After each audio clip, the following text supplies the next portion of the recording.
Shalom, friends. Welcome to another shiur in Derech Hashem. I'm Eliyahu Shir from www.lovingkindness.co.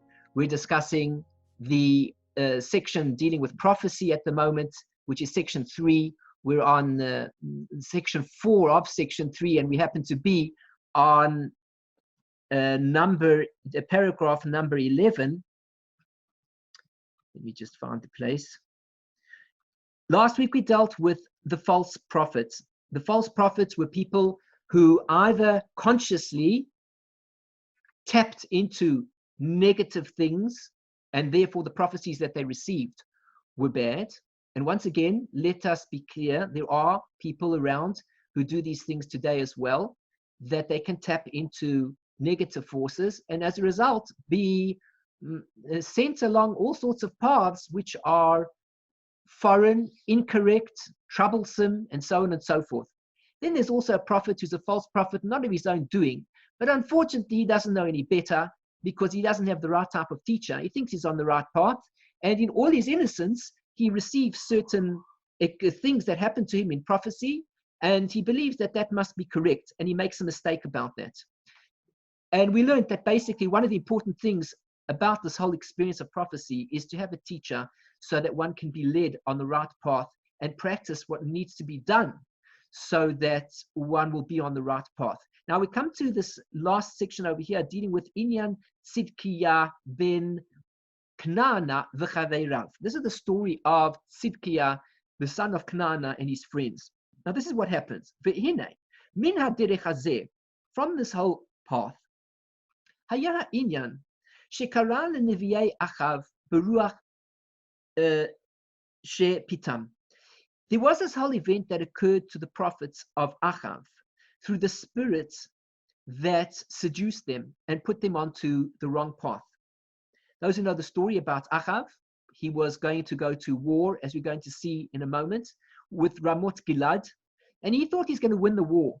And he called upon some prophets to prophesy for him, to tell him whether or not he was going to win the war. Of course, at the back of his mind, he wasn't really interested in whether or not they'd tell him a bad report. He was hoping that they'll tell him a good report. And of course, you know, if you're employed as a minister of the king, it's not going to do much good when the king comes to ask you, should I take this approach because I'd like to win the war? And you say, you know, don't take the war, don't take that approach because you're not going to win the war. It could be off with your heads. So these particular prophets were, of course, false prophets. Now, what exactly did they do? On account of his deeds, meaning Achav was a wicked king, and because of the things that he did, it was decreed upon him from heaven that he should go and he should fall at the wall of Ramot Gilad. And it was fitting for him that he should be completely seduced. She'al yado, that through this seduction, yimashech v'yelech el hamilchama hahi, that he should be pulled off, he should be pulled into, and he should go off into this particular war. V'lo yasug mimena, and the whole deal would be what God wanted from him, because he was a wicked king deserving of death, that he should not withdraw from the war. Af sheyikra lo ma shehaya ra'oi, and even though there happened to be to him whatever it was that was fitting to be, Shimanehu, that it should hold him back. The Kmoshe Ira be'emet, and that's exactly what happens in truth.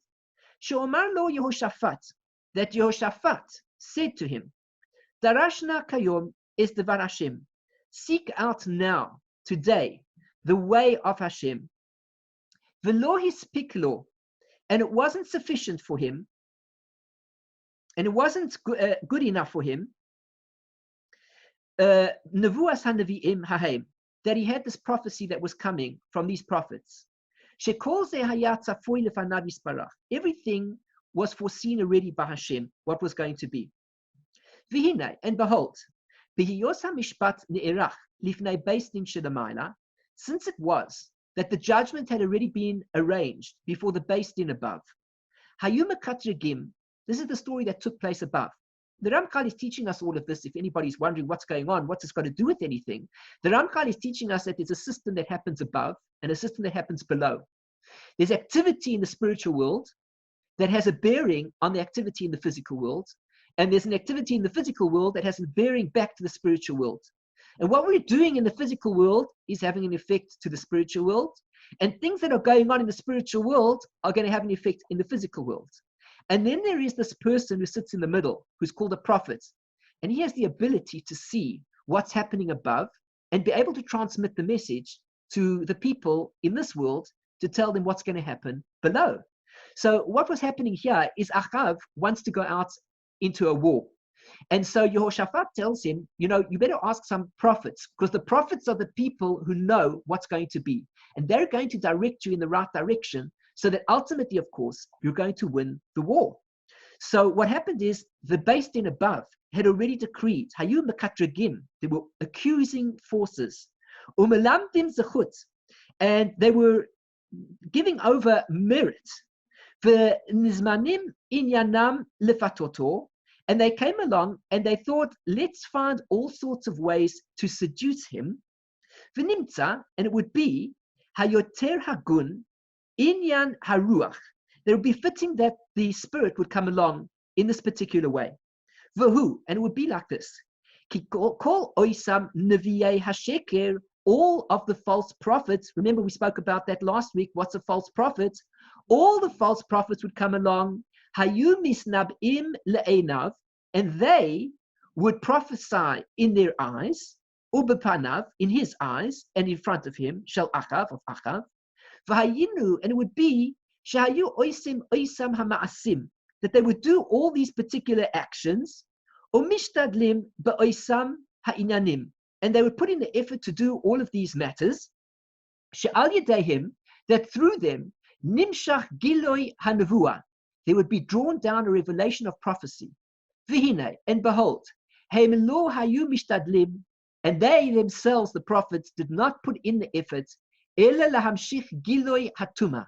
Their purpose was in order to draw down a revelation of impurity, shezachanu lamaila, as we mentioned above, that there are certain prophets that their only interest is to engage in impurity. And what their intention was, these prophets who were prophesying for Achav decided that they were going to lock into the forces of impurity and be able to, as a result of this locking in, tell Achav what the whole story would be in terms of his winning the war.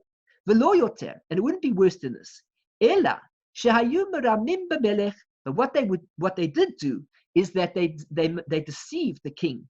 Umarim lo, and they showed him shemamshikim giloi oiro, that they were drawing down the revelation of the light of Yisparach, of Hashem. Amnam, however, al kol panim, nevertheless, hayu mishtadlim b'hamshacha lefanav, they began to engage in drawing down this energy to work out what the prophecy is going to be before him. V'haya nimshach aleihim be'emes hagiloi, and it was drawn down upon them in truth, this revelation, asher hayu mevakshim, what it was that they wanted. V'davar zeh, and this particular thing that they themselves did want, haya na'aseh le'enei hamelech, it was done in front of the king, liyitchazek yoter be'emunah bam, in order that it would give strength, more strength, that the king would have faith in them. V'hu she'amar hakatuv, and that's what the verse says in Melachim Aleph Chaf Beis Pasuk Yud. V'chol hanevi'im misnab'im le'einehim, all the prophets were prophesying in front of their eyes. I just take a look at this part of the Nevi'im over here. I brought it down so that everybody can see what actually happens. That the Lord asked, we see over here, who will entice Achav so that he will march and fall at Ramot Gilad?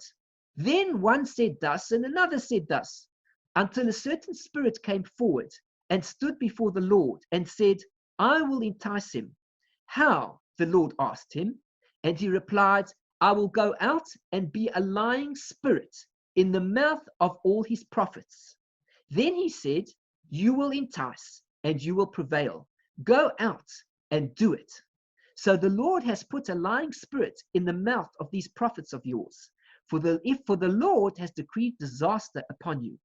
And then we see in the very next verse, thereupon Tzidkiya, son of Chaana, stepped up and struck Michiya on the cheek and demanded, which way did the Spirit of the Lord pass from me to speak with you? And so on and so forth. But basically what happened was there was a court case going on above. And God was asking, and God was saying, we need to judge Achav badly. He needs to be held responsible for the evil that he's committed. Now, how will we cause him to die? We need to get him into the war of Ramot Gilad, and there he will die. How will we do that? We will do it through the false prophets who will all prophesy that he's going to be very successful and he's going to win the war. Ultimately, they were not as successful as he wanted them to be, and another spirit had to come to do the convincing, as we see over here. V'hinei, ma shehaya nimshach lahem ba'oiseh hanavua, that came down to them from the prophecy, hatameya, it was an impure prophecy.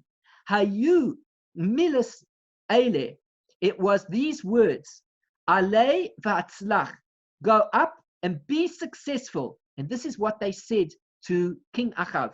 They told him, we have seen a vision, and what you need to do, King Achav, is to go to war and you will be successful. V'nasan Hashem b'yad hamelech, and so Hashem placed in the hand of the king, Eile hayu hadivarim, these things, these words, shehaya haruach hahu medaber b'fihem, that this spirit would speak in their mouths, v'lo hayu to'im, and they wouldn't make a mistake. Heim ba'atzmam, they themselves. Ki heim hayu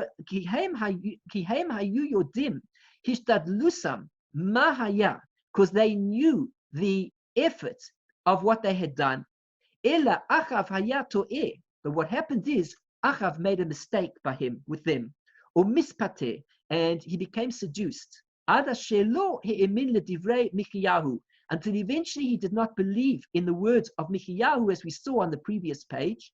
Meirov emunaso, from the abundance of his faith, in what he had seen with regards to the false prophets. Indeed, I'm just going to finish off this very quickly. Tzidkiya ben Knaana Hosef, this Tzidkiya ben Knaana, he added al sha'ar ha'nevi'im, on what the other prophets had said. Hahem ki hem lo amru ela kafi ma shenimshach lahim, because they only spoke out what they understood, what they drew upon themselves. Lahim may also haruach, from that spirit. Ach Tzidkiya hosif la'asot ka'ein ma shehayu osim nevi'ei ha'emet. But Tzidkiya added on a similar manner on what the prophets were doing in a truthful way. V'zeh, and this was ki kavar he'emin begilo yahu, that already he believed in this revelation. V'chashav, and he thought, he'yoser amiti, since it was true. V'nimshach milfanav yisparach, and he was drawn after all these words by Hashem, ad shehezid lomar, until eventually he was filled with chutzpah, and he said the following: Ko amar Hashem, so said Hashem. In other words, this prophet Tzidkiya, ba'ele, with these you will go and gore Ramot Gilad. He took the horns and he said you were going to be successful. But he himself didn't say this in a way of prophecy amitit. He didn't say it in a way of truthful prophecy, karaoi, as it's fitting. And he didn't distinguish between the lies and the truth. Therefore the rabbi said, I love about him, she'omar, that he said, ma shelo shama, he said things that he didn't actually hear. And so they said, ruach navos atite, that it was the spirit of navos that made him stumble. Meaning what basically happened over here is that there was prophecy going on from these evil prophets, false prophets, who were trying to convince Achav to go into battle. But the problem was that their prophecy wasn't convincing. But God wanted to bring him into the war in order to kill him. And therefore, he brought another prophet to prophesy in order to encourage him to go into the war. And the other prophet that was going to prophesy would use a different expression so as to indicate that his prophecy was really the truth. And he said, and it says there, he should have been more careful. In what Yehoshaphat the king had already warned him.